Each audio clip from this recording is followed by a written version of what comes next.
Boa noite, irmãos e irmãs, que Jesus nos abençoe nessa noite que não está mais fria, né? Aliás, aqui dentro está tão gostoso, tão quentinho, e que possamos fazer algumas reflexões à luz da nossa doutrina.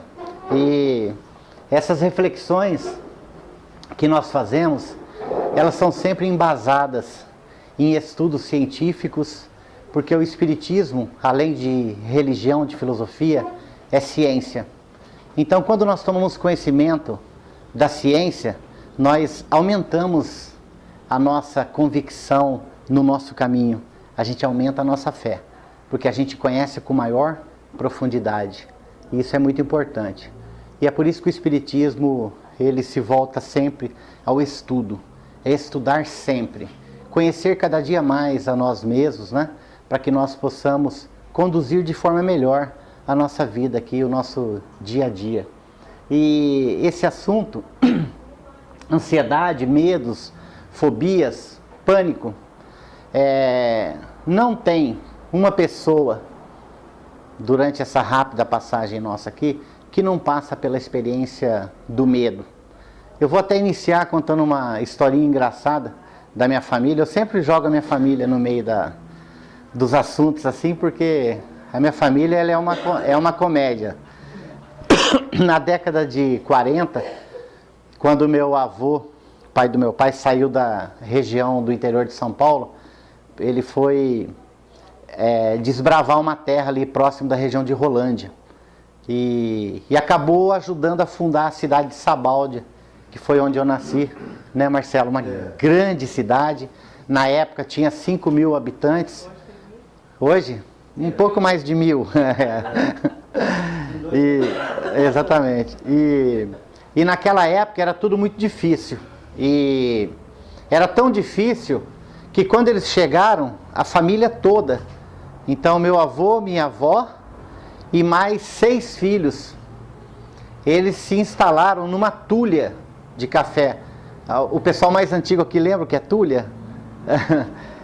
A tulha era uma casinha de madeira, assim, onde eles guardavam tudo lá dentro. Ali guardava arado, guardava alguns mantimentos, alguns sacos de café que eles tinham sobrado da colheita, aquele cacho de banana pendurado. Então, essa família toda se instalou nessa tulha para passar trabalhando 1 ano ali, arrancando as árvores e tentando cultivar uma terra para poder construir uma casinha para eles saírem dessa tulha. Então a dificuldade era muito grande na época. E tudo muito difícil. Meu pai conta que eles passaram praticamente 1 ano comendo uma tal de serraia. Alguém sabe o que é serraia? Serraia é o almeirão nativo, né? Que dá assim, às vezes tem um terreno baldio, é um almeirão, mas a borda dele é toda irregular e é mais comprida. Então você imagina que na época não era fácil. Hoje tudo está mais tranquilo, né? As dificuldades são menores.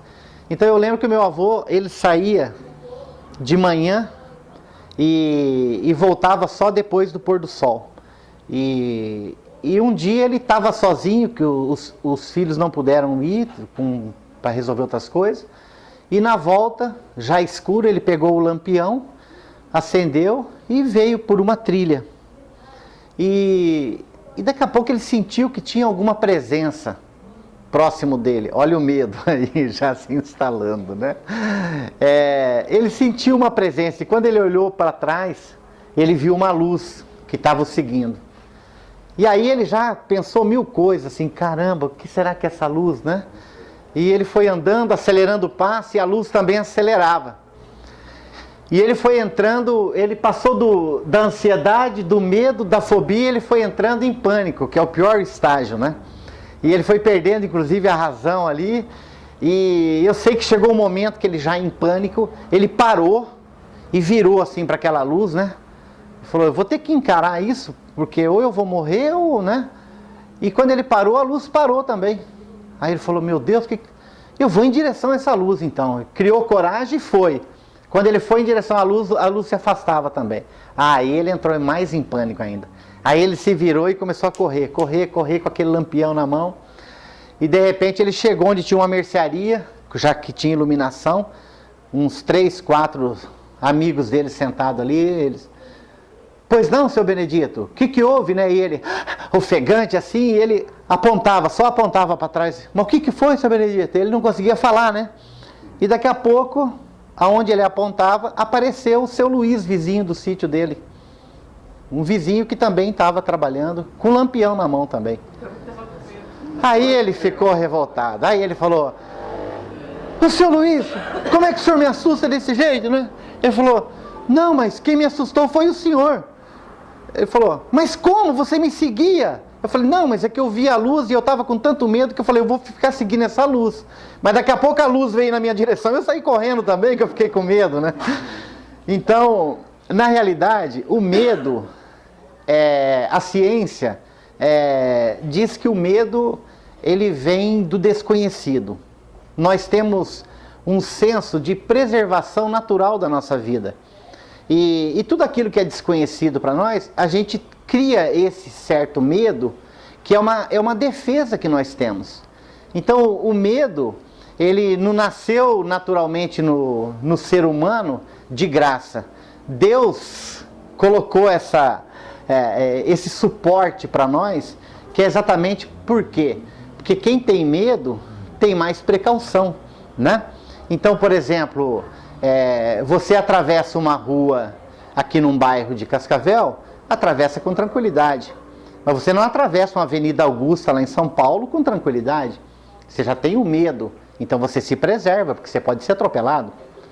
Então, o medo, ele é bom para nós, ele faz bem. Mas ele faz bem até certo ponto. Porque quando o medo ele extrapola um pouco mais, ele passa a ser patológico. Então, por exemplo, você ter medo de atravessar uma rua movimentada é normal. Você ter medo de algo que você não está vendo e não sabe o que vai acontecer é normal. Mas quando esse medo faz com que você já não saia de casa, porque você está com medo de ir para a rua, de ver pessoas, etc., aí já é patologia. Aí deve ser tratado. Já não é um medo normal, é um medo exacerbado. Então, a ansiedade, por exemplo, é o medo daquilo que possa vir a acontecer. Então, a pessoa tem um medo de algo que possa acontecer e que não é bom. Então, quando a pessoa está muito ansiosa, ela já começa a emitir energias não boas para alguns pontos dos seus chakras. Esses centros de força que nós temos, desde do nosso chakra coronário, passando pelo chakra laríngeo, cardíaco, frontal e etc. Mas o chakra esplênico aqui na região do estômago é o que provoca essa alimentação de energia não boa por causa da nossa ansiedade. E tem um estudo interessante na Universidade do Arizona,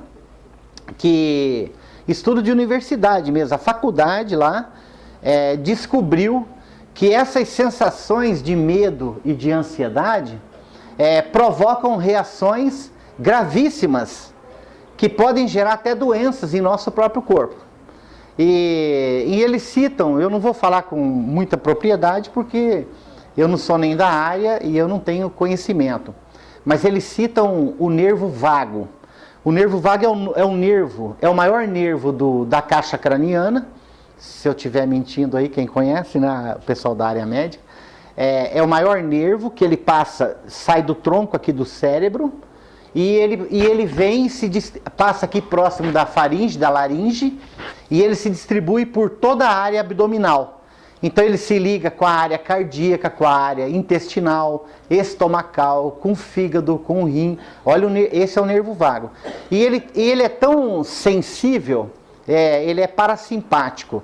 E a sensibilidade dele provoca, quando a pessoa provoca uma reação emocional forte, ele distribui essa reação, essa energia através de ondas, por todo o seu corpo, inclusive toda a sua região abdominal.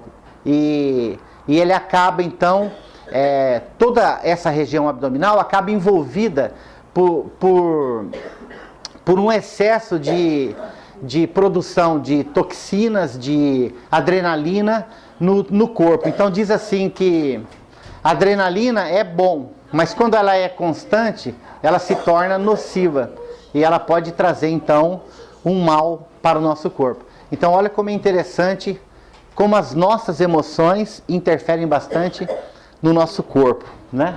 Então esse é o caso da ansiedade, do medo.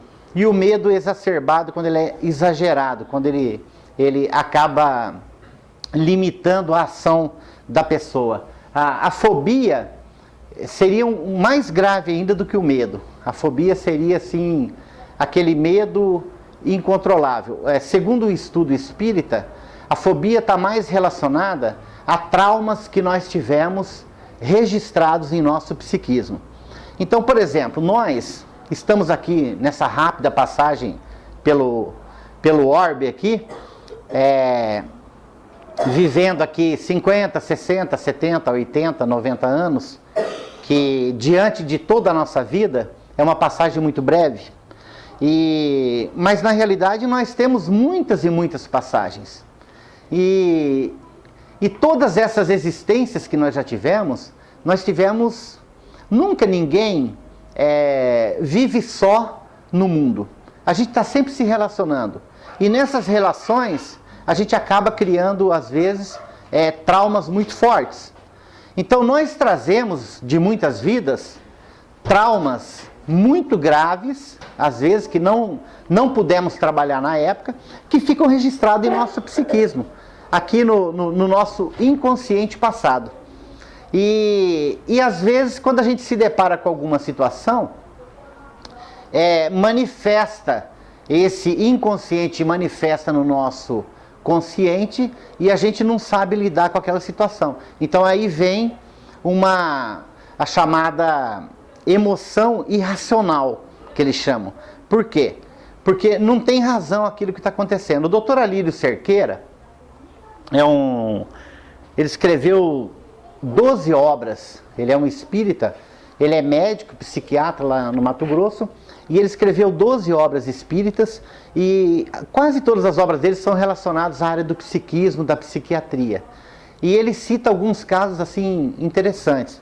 Ele cita um caso de um cidadão que ele subia 23 andares para não entrar num elevador, ele subia pela escada, porque ele não podia entrar num elevador. E o doutor Alírio, então, fez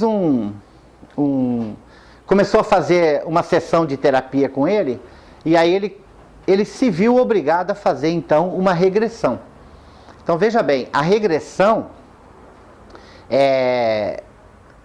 ela deve ser utilizada quando a pessoa tem um motivo específico, porque a regressão, ela pode até ser perigosa, quando a pessoa faz por curiosidade. Porque quando você tem um trauma, quando você tem um problema específico e o profissional habilitado, ele viu a necessidade de você então fazer essa terapia, com certeza você vai voltar e vai se encontrar com aquele momento do trauma. Se você não tem um trauma específico, você pode ficar vagando ali em existências que você já passou, que você já vivenciou, e você pode correr o risco de não voltar. E às vezes o psicólogo, o psiquiatra, o terapeuta, ele tenta te trazer de volta e você está viajando nas vidas que você já passou ali através do seu pensamento, viajando no seu psiquismo, viajando no seu inconsciente passado e não consegue voltar. Então é perigoso isso. Então você tem que ter um motivo específico. E esse cidadão, como ele não conseguia entrar, veja bem, é racional um cidadão não conseguir entrar num elevador? Não, é irracional.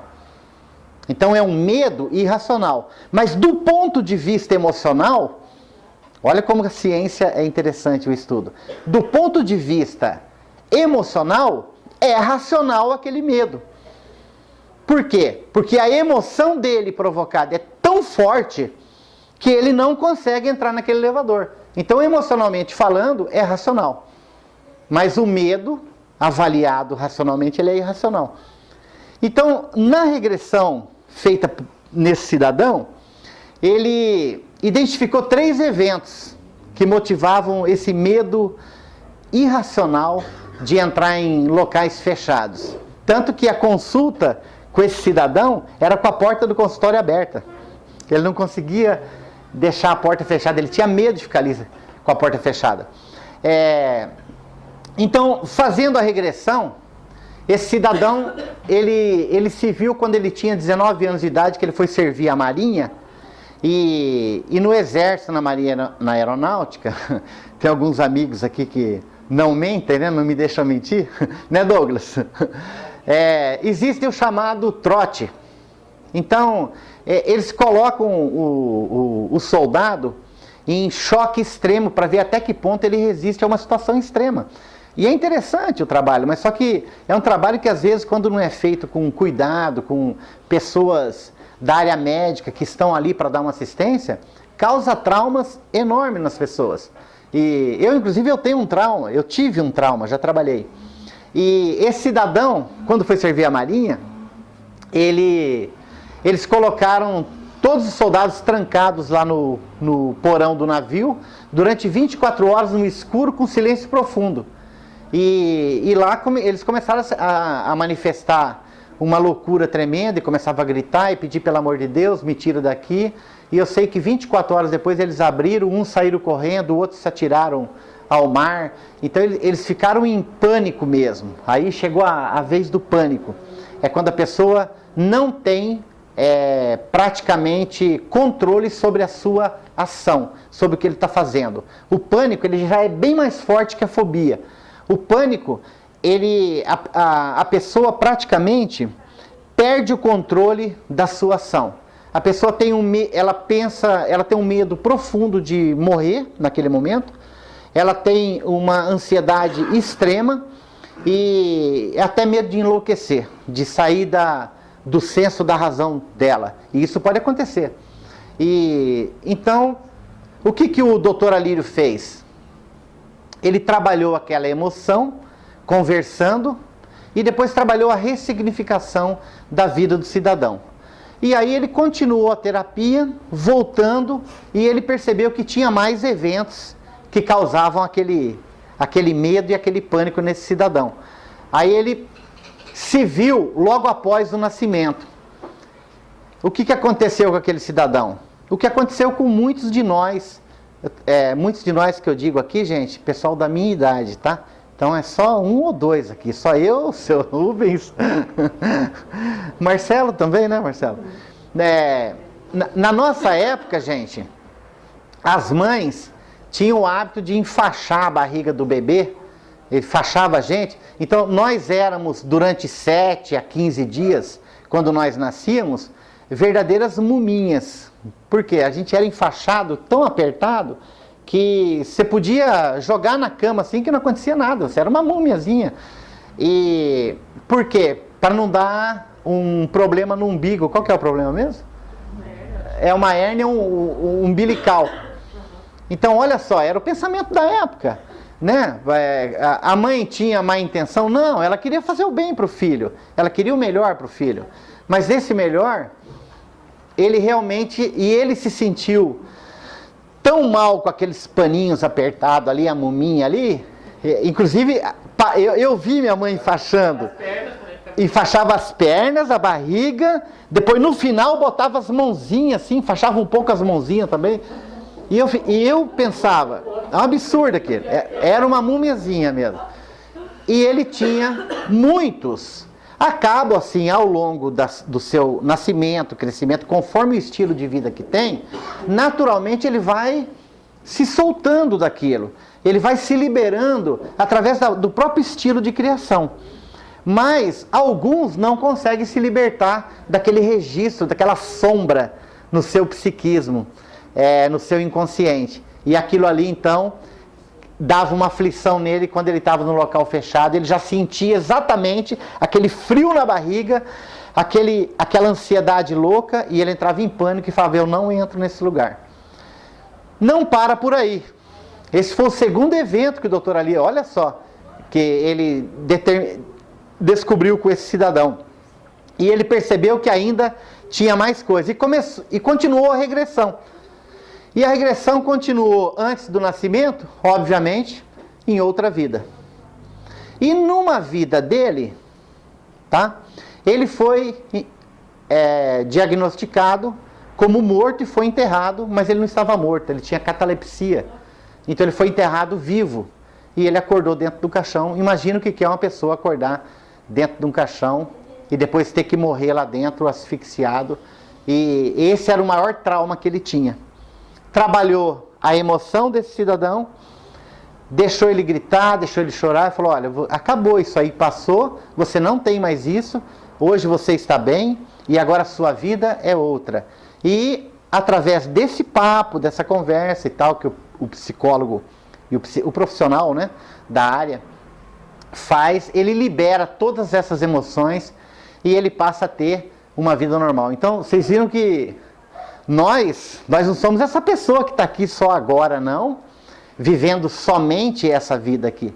Nós temos registros e mais registros de muitas e muitas vidas. E por que alguns registros ficam e outros não? Por quê? Os registros que mais ficam nas nossas vidas são aqueles que mais nos marcam, aqueles que são mais fortes.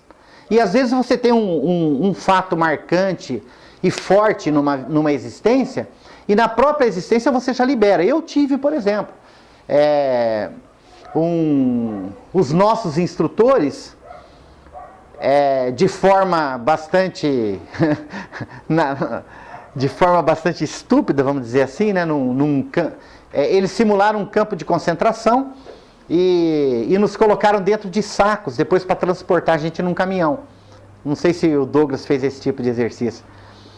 E amarravam a boca do saco e jogavam a gente, todos naquele caminhão, amarrado, e a gente ficava encolhidinho ali dentro do saco e andavam ali 30, 40 quilômetros naquele caminhão para soltar a gente num outro lugar para a gente descobrir o local da onde a gente tinha saído.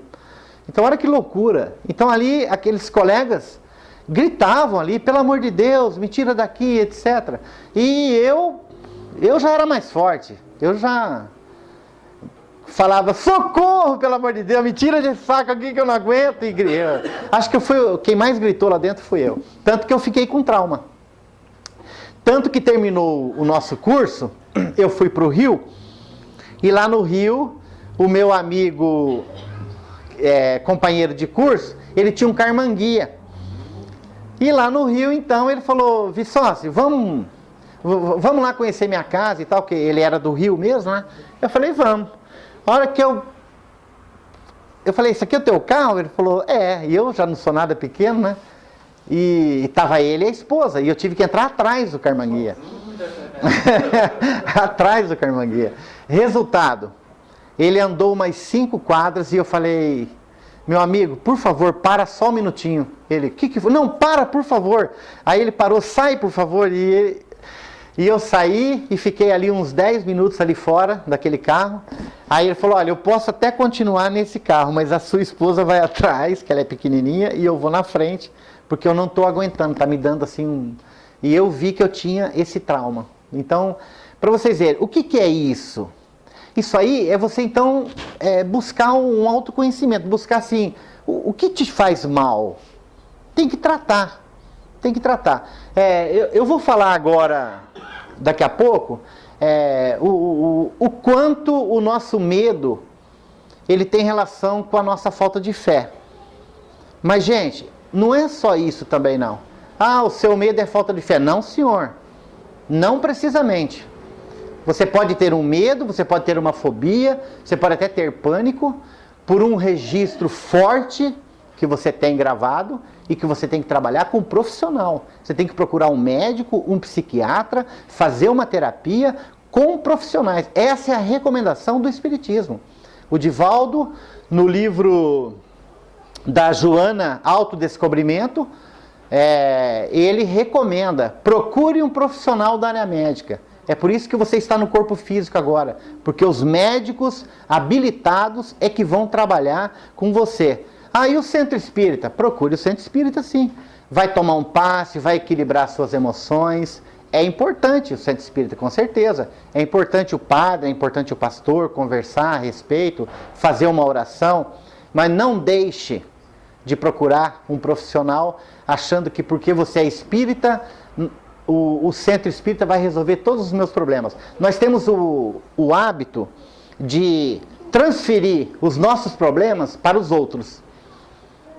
Sendo que aí é que entra essa busca interior. Por quê? Quando nós temos um problema, quando nós temos uma situação inserida em nossa vida, nós somos os primeiros a tomar a providência. Nós somos os primeiros a buscar exatamente a essência desse problema, aquilo que nos está fazendo mal, e buscar a nossa fé, buscar o nosso conhecimento, procurar entender aquilo que a gente está vivendo. E nós temos que tomar atitude. E não simplesmente falar assim, não, eu vou lá no centro, eles me dão um passe, faz um trabalho de desobsessão e está resolvido. Não deleguemos nada a ninguém. Nós temos que tomar as nossas providências. E esses medos, eles são de várias formas. A criança do 0 aos 7 anos é a mais suscetível assim, de receber essa carga emocional forte que pode causar um registro de sombra no psiquismo. Por isso que a educação da criança do 0 aos 7 anos, ela é importantíssima. A Joana de Ângeles, no livro Autodescobrimento, ela faz até uma recomendação, que a criança, até quando ela começa a correr, brincar, gritar, tipo 5, 6 anos, ela ainda é indefesa. E quando ela ainda é indefesa, ela tem necessidade de qual defesa? Do papai e da mamãe. Então, hoje, está difícil hoje, porque hoje, antigamente, a mãe cuidava dos filhos e o pai trabalhava. Hoje, os dois trabalham e o filho vai para a creche. Praticamente nasceu, com pouquinho tempo já está na creche, né? E o que acontece com essa criança que passa o dia todo na creche? Exatamente isso. Ela sente a ausência da mãe, daquele colo da mãe que dá aquele conforto, que dá aquela segurança para a criança. Tanto que as crianças, quando a mãe vai buscar, elas estão assim, elas já estão com a ansiedade profunda, aguardando a presença da mãe. Recomenda-se, a Joana de Ângeles recomenda que coloque numa creche seu filho, mas procure ir durante o dia a essa creche. Se a creche não aceitar, coloque em outra. A minha esposa tem a secretária dela, o menino dela passa o dia todo na creche. Mas ela vai à creche 3, 4 vezes por dia e a hora do almoço ela fica o tempo inteiro com o filho dela. Por quê? Esse medo, essa falta da presença paterna e materna é um registro tão forte na criança que vai se manifestar em problemas no futuro. É o medo de um serviço, é o medo do vestibular, é o medo de uma faculdade. Então, são medos assim que a pessoa leva para a vida inteira. Eu tenho um caso na minha família assim, gente, que chega a ser um absurdo assim. Eu vejo o caso nítido, mas eu não posso me manifestar, porque eu sou o único espírita da minha família. E eu tenho um irmão que ele foi seminarista 5 anos. Então ele quase foi padre. Na hora de terminar lá, terminou filosofia, fez filosofia, tudo. Antes de ser ordenado, meu pai tirou ele do seminário. Então meu irmão, ele sempre foi muito rígido. E quem paga o pato nessa hora? O filho mais velho. Porque a educação do filho mais velho foi uma educação muito rígida, é muita cobrança. Então, a Joana no livro, ela recomenda assim, gente, nunca, jamais diga para o filho assim, se não tirar uma nota boa, vou tirar o seu celular, vou tirar o seu notebook, vou tirar... Se você tirar uma nota boa, se você passar de ano, aí você vai viajar, se você não tirar, você não vai. Isso é ameaça. Ela recomenda, isso não é educação. Então, a educação verdadeira, aquela que tem realmente uma estrutura, que tem exatamente o lidar com o emocional da criança, para deixar essa criança emocionalmente bem no futuro, é aquela educação que chama a criança à responsabilidade. Filho, você precisa estudar, porque se você estudar hoje, o teu futuro será melhor. É por você que você está fazendo isso. Então, e se ela não estiver fazendo aquilo, você vai lembrando a ela. Então, não é aquela forma de cobrança, de ameaça. Resultado, esse filho do irmão meu, mais velho, ele é um profissional hoje, ele é um funcionário público da área jurídica e ele simplesmente não consegue se relacionar. Então, a Joana diz isso no livro, que o maior reflexo emocional do jovem que sofreu muita pressão durante a sua infância até a juventude é o relacionar-se com o sexo oposto depois. Aí as pessoas até pensam, nossa, será que ele é homossexual? Ele não consegue? Não, não é esse o problema. É o medo de lidar com o sexo oposto. Olha só que interessante. Como lidar com isso agora? Como chegar lá e tentar falar assim, senta aqui pai, senta aqui filho, vamos conversar. Então, é maravilhoso assim, o Espiritismo estudar isso tudo. Por que estudar isso tudo? Por que procurar entender isso? Porque através desse estudo, a gente vai buscar, a gente vai liberar muitas emoções, a gente vai procurar ter uma vida melhor. O medo, inclusive, da morte. Então, quando nós estudamos o processo da morte, que ela não existe, que nós somos seres transcendentais, Deus não criou nenhum filho para que ele morresse. Ele nos criou para viver eternamente, porque nós somos filhos de Deus. Então, nós somos deuses. Nós nascemos para viver eternamente. E estamos estagiando rapidamente aqui num processo agora. Então isso não significa que a nossa vida termina. Existem pessoas que têm tanto medo da morte que ela se mata para não ver o dia que vai morrer. Olha só, mas existe caso. Então, qual é o maior objetivo de ir eliminando essa ansiedade da morte, esse medo? O meu pai tem um medo de morrer que, pelo amor de Deus, ele tem tanto medo de morrer que ele tem 83 anos e ele é um atleta ainda. Porque ele tem medo de morrer, ele anda 10, 15 quilômetros por dia. E quando ele tem um probleminha qualquer, assim, um negocinho, um zumbido no ouvido, ele... Ai, porque eu vou morrer, porque eu não sei o que lá, e etc. Então, para vocês verem, é a falta de preparação. Então, quando a gente estuda o Espiritismo, a gente vê que nós somos seres que a vida apenas continua. São só as nossas moléculas aqui que vão se transformar. E o nosso ser verdadeiro, nós somos espíritos e continuaremos habitando um mundo muito melhor e programando uma nova vida. E a vida continua e a gente vai, a gente volta. A gente começa a lidar mais com tranquilidade, com emoção mais alegre, mais feliz em relação à morte. Os orientais têm uma preparação muito maior para lidar com a morte do que os ocidentais. Mas por que será isso? Porque a vida inteira, a morte para nós significou ou vai para o céu ou vai para o inferno. Nós sempre aprendemos isso. E nós sempre aprendemos sobre o pecado, que o pecado vai nos condenar e vai nos colocar no fogo eterno. Então isso é tão pesado dentro de nós que a gente às vezes não consegue se libertar disso, né? E isso é importante para cada um de nós. Vamos nos libertando dessas emoções ruins. Vamos ressignificando os nossos valores. Para que quando a gente tiver que partir, a gente esteja tão bem que antes de partir a gente já está vendo um ente querido que partiu antes de nós. Já está ali nos esperando para nos receber. Eu tenho um caso de uma amiga que aconteceu isso com a mãe dela. Ela estava descrevendo já a mãe dela que estava ali aguardando, como que ela estava, o vestido que ela estava. Olha que interessante, né? Então aí a morte, a passagem, né? Não vamos dizer morte, fica mais leve, fica mais tranquila. Então, gente, o Espiritismo nos ensina que tudo deve ser trabalhado com razão. Tudo deve ser racional. Mas temos que procurar um profissional.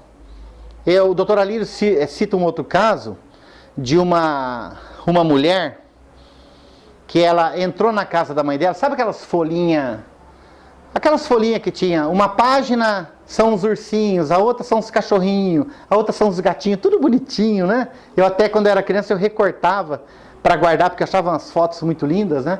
Quando passava já o ano. E ela entrou na casa da mãe dela e estava na página do mês, que é nos gatinhos. E quando ela olhou aquilo, ela já entrou em pânico já, diretamente. Ela já não conseguia se controlar. Tira isso daqui. Ela não podia ver gato na frente dela. Ela tinha horror a gato.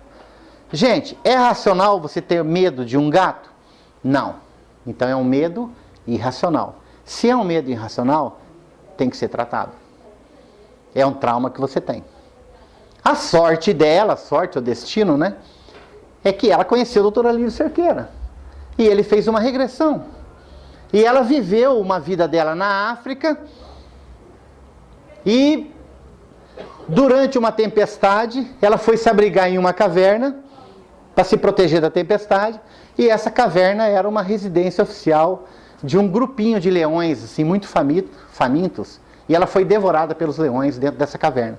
Então, nessa morte dela, o registro foi tão forte no psiquismo que ela passou pela espiritualidade, reencarnou e esse registro não foi eliminado. Ela continuou com esse registro e ela não podia ver um gato na frente.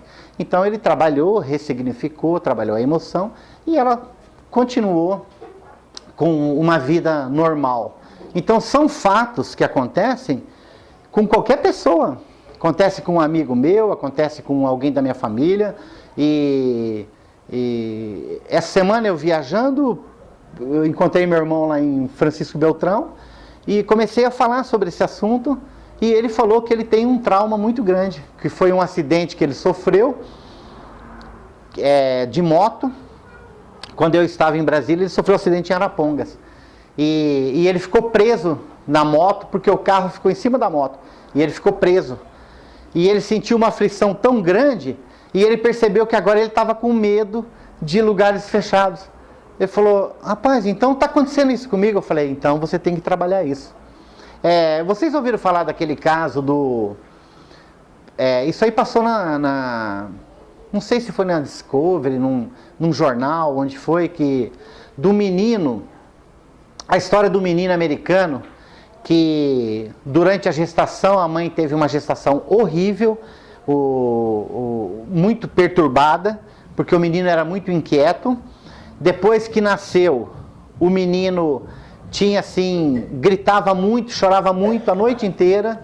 E o menino, quando ele tinha 3, 4 anos, ele acordava à noite gritando, não atira, vai cair, vai.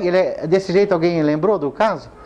E esse menino, depois, com 4 para 5 anos, ele começou a falar do problema para os pais. E ele falou, pai, atiraram no meu avião.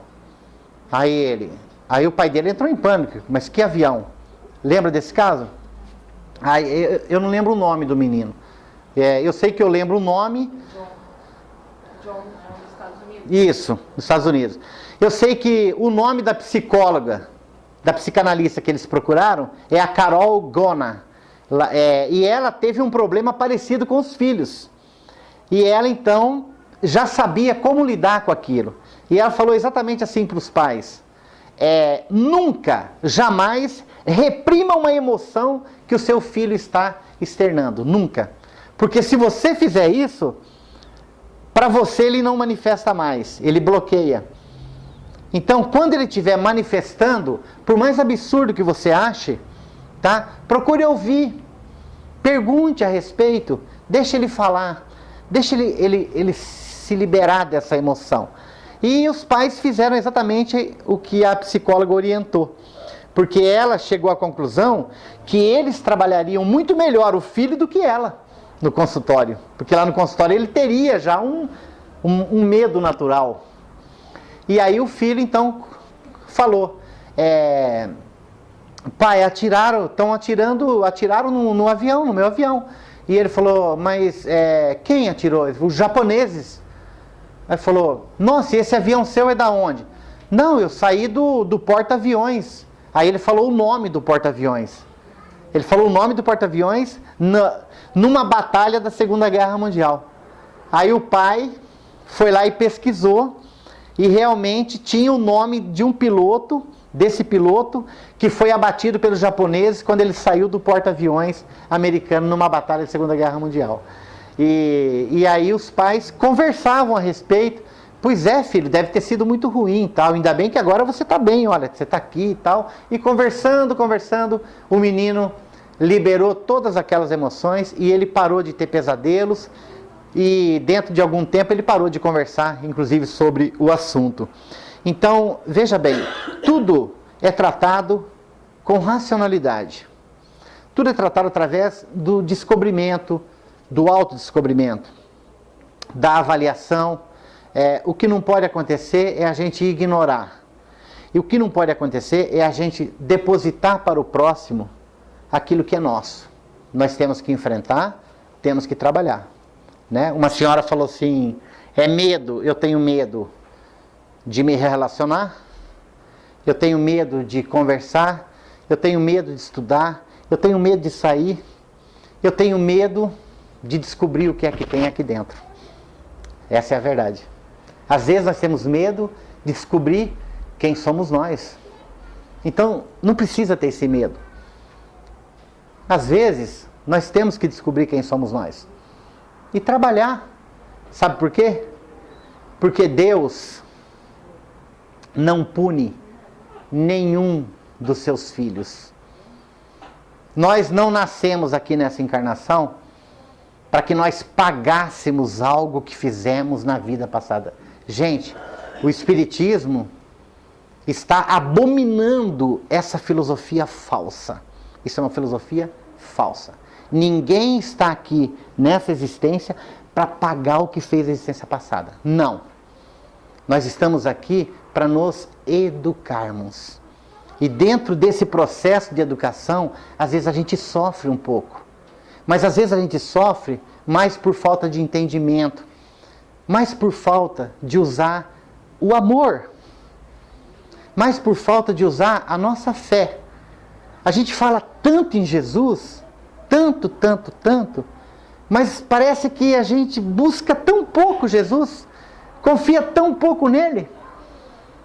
No capítulo 25 de Mateus, versículos 28 a 31, Jesus disse: Vinde a mim, todos vós que estáis sobrecarregados e aflitos, eu vos aliviarei, tomai sobre vós o meu jugo, porque sou manso e humilde de coração, e todo o seu cansaço será aliviado, porque o meu fardo é leve e o meu jugo é suave. Olha que interessante. E Jesus não disse, vinde a mim os católicos, os judeus, os espíritas, os evangélicos. Vinde a mim todos vós. Ele abre o coração para todos nós. Então, às vezes, a falta de confiança realmente, a falta de fé, faz com que geramos aqui, um medo, uma ansiedade que não tem razão de ser. O mundo que vivemos hoje, que é o chamado mundo globalizado, é o mundo da era da informação. Hoje, nós mais velhos somos reféns desse menino que está aqui, Esse menino, ele chega aqui agora e me dá uma aula aqui. Fala, vovozinho, você já era. Verdade? Verdade, está aqui, Eu tive maior dificuldade agora de achar o assunto do pendrive aqui. Então, na realidade, hoje é o mundo da informação. Só que esse mundo da informação hoje, ele é muito rápido. Ele é rápido. E esse rápido, ele é no estudo. As crianças hoje, na hora do vestibular, desse jovem aqui, o estresse é tão grande, a ansiedade é tão grande, o medo é tão grande, que isso gera um trauma muito forte nos jovens hoje. Porque a competição dos vestibulares hoje está muito forte. A competição do mercado hoje está muito forte, o mercado digital. Então hoje, se você não tiver a hora do almoço, você está ali almoçando e lendo aqui. Por quê? Não, porque eu tenho que estar informado, porque se eu não estiver informado, eu já estou perdendo espaço no mercado. Esse é o mundo de hoje. E por que o ser humano faz isso então? Ele vai se cobrando cada vez mais e correndo cada vez com mais velocidade. Por quê? Porque ele está com medo de perder o espaço dele. E isso acaba gerando o quê? O egoísmo. Porque ele não quer se perder. Ele quer manter o que ele tem, o patrimônio dele. Afinal de contas, nós achamos que aquilo que nós temos aqui, nós teremos pela eternidade toda. A gente vive com as coisas que a gente tem como se fosse ter para toda a eternidade. Como se dentro daquele caixão coubesse tudo. Carro, casa e etc, etc, etc. Esse é o nosso estilo de vida. E a gente tem medo de perder.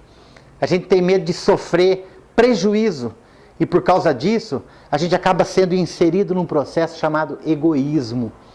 E o egoísmo, ele é justamente a falta de fé. Nós perdemos a fé. Nós nos tornamos individualizados. Antigamente nós convivíamos. Hoje, nós nos defendemos da sociedade. Isso é egoísmo. Isso é falta de fé. A Joana de Ângeles recomenda esse processo de atitude, pensamento positivo e criativo. Ele é exatamente um pensamento de ondas positivas que a gente vai, através do nervo vago, tranquilizar o nosso corpo, o nosso organismo. É a nossa emoção buscando paz para o nosso corpo, para a gente poder viver melhor. Para a gente amanhã ou depois não ser surpreendido. Caramba, que dor é essa? É algo que nós provocamos. Às vezes é uma doença, às vezes é até um câncer. Mas por quê? Porque nós estamos pagando algo para... Não. Porque nós estamos precisando ainda, porque não estamos vivendo de acordo com a fé que Jesus nos ensinou. Ele está exatamente pedindo para que confiemos um pouco mais nele. A Joana disse assim, o ser real é constituído de corpo, mente e espírito. Dessa forma, uma abordagem psicológica para ser verdadeiramente eficaz deve ter uma visão holística do ser, tratando de seu corpo físico e perispirítico, de sua mente consciente, inconsciente e subconsciente, e de seu espírito imortal, que traz consigo uma bagagem de experiências anteriores à presente existência e está caminhando para a perfeição divina. Joana de Ângeles, do livro Amor, Imbatível Amor. Então veja bem, a Joana pede para que nós tenhamos essa consciência holística da nossa vida. Que não vamos pensar só nesse momento que nós estamos vivendo agora, nesse salário que eu não posso perder, nessa compra que eu não posso deixar de fazer. Vamos ter um pouco mais de paz em nossos corações. Vamos pensar que nós somos seres que continuaremos vivendo e vivendo e vivendo. E aí ela disse até que não se turve o teu coração. Crede em Deus. Crede em mim também. Ensinando que a calma e a confiança em Deus devem ser o lema de toda criatura que deseja encontrar a felicidade. Então veja bem, esse é o livro Vida Feliz, que foi lido aqui na introdução e na oração, né? É do livro Vida Feliz. Que coincidência, né, seu Rubens? Então, olha o que Jesus quer. Ele quer que a gente se acalme. O mundo está pedindo outra coisa, gente. O mundo está pedindo agitação, velocidade. Mas Jesus vem agora dizer, não, acalma, meu filho. Acalma. Porque o dia de amanhã cuidará. Que é o que diz aqui, Não vos inquieteis com o dia de amanhã. Porque o dia de amanhã cuidará de si mesmo. A cada dia basta o seu mal. Então, quando a gente busca exatamente essa visão holística da nossa vida, e a gente procura não se envolver nessa loucura, nesse processo louco, a gente confiar um pouco mais em Deus, confiar um pouco mais em Jesus, depositando um pouco essa emoção, esse medo, essa ansiedade, vamos colocar nos braços de Deus. Tem um ditado que diz que a fé verdadeira é um salto no escuro no colo de Deus. Olha que interessante. Então é um salto no escuro no colo de Deus. Então, eu não me preocupar, gente, com amanhã. Não me preocupar verdadeiramente com o dia de amanhã. Mas dar o melhor de mim hoje. Hoje. Porque às vezes deixamos de fazer o melhor hoje. Porque estamos preocupados com amanhã. A nossa ansiedade não nos deixa viver o hoje. Às vezes deixamos de dar aquele abraço hoje, de conversar com fulano, com ciclano, de dar um beijo, de falar, de ouvir, de parar um pouquinho, de sentar, né, ir lá e dar um abraço no seu Rubinho, aniversário dele. Às vezes a gente deixa de fazer isso por causa da ansiedade. Porque a gente está preocupado que tem que providenciar alguma coisa, porque amanhã o tempo voa, e o tempo voa, e o tempo cobra.